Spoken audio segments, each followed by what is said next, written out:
Practicing meditation.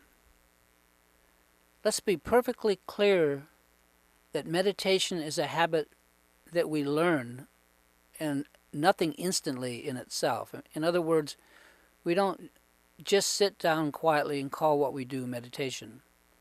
That's called sitting down quietly. Traditional meditation is something that we must learn and gradually learn to practice. Meditation requires effort on our part, and the effort part is not meditation. That's why it's called practice.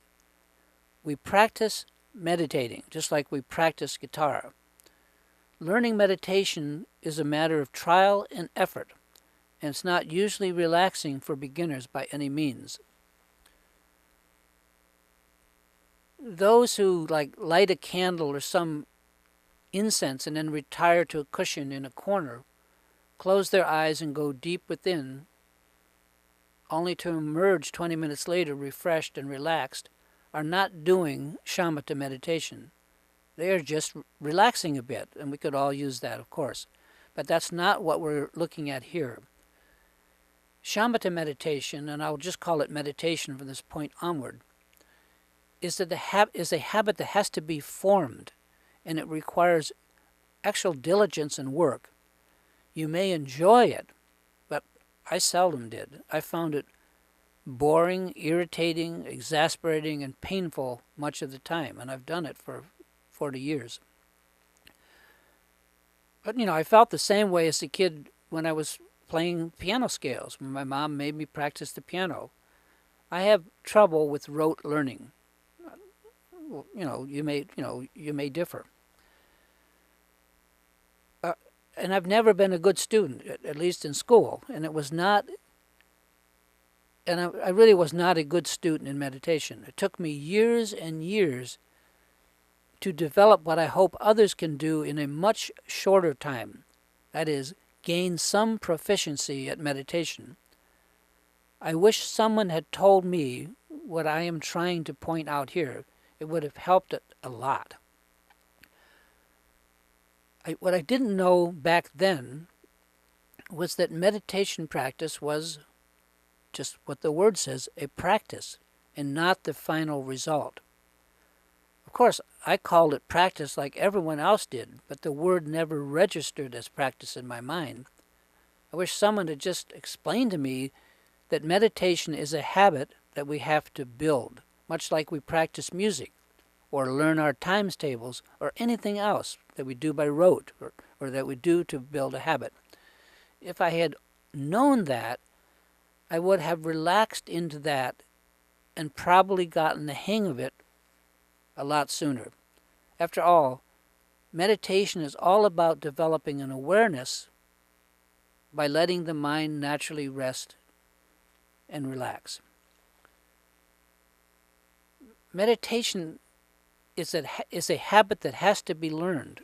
It's a habit that has to be repeated until it becomes habitual, pun intended. Meditation practice is like scaffolding on a building that we will eventually remove once we begin to actually get a real feel for what the technique is. Or it's like learning music. We practice chord fingerings and scales until we have learned them, and then we're free to just play music. Practicing meditation is a lot like that. Practicing is not music. And I did not understand back then that the habit of meditation, writ small on the cushion, actually looms large in real life, throughout the rest of my day, what's called post-meditation. I thought I was going, for those 20 minutes of sitting on the cushion, for some kind of enlightenment. And that if I didn't get that, if I didn't get some result right there and then, somehow my meditation was just no good. Anyway, this was a long time ago. But I went around for years thinking that my meditation practice was lousy, when actually my meditation, with all of its trying, groaning, impatience, irritation, and avoidance, was just fine. I was doing exactly what I was supposed to be doing, getting to know my own mind. But some 37 years ago, when I was taught to meditate, or 40 years, there was no support structure like we have now. No way that I could access so that someone could explain this to me. I was originally taught to meditate by no less than the very venerable Chogyam Trungpa Rinpoche himself, but I never saw him again. So I was on my own for many, many years. And as for feeling bad, feeling badly about my practice, my meditation practice, I assumed that I was just being delinquent, like I tend to do anyway, failing to get what others perhaps easily got. And generally I was missing the point. I did miss the point, which was that everything I was experiencing that I tried to deny, or that was boring, or that I felt ashamed of, was simply par for the course. It was totally normal. I didn't know that. This too was meditation. Meditation is learning to know the nature of your mind. I was doing that, but I wasn't liking what I was finding. It's hard to learn to meditate for many of us.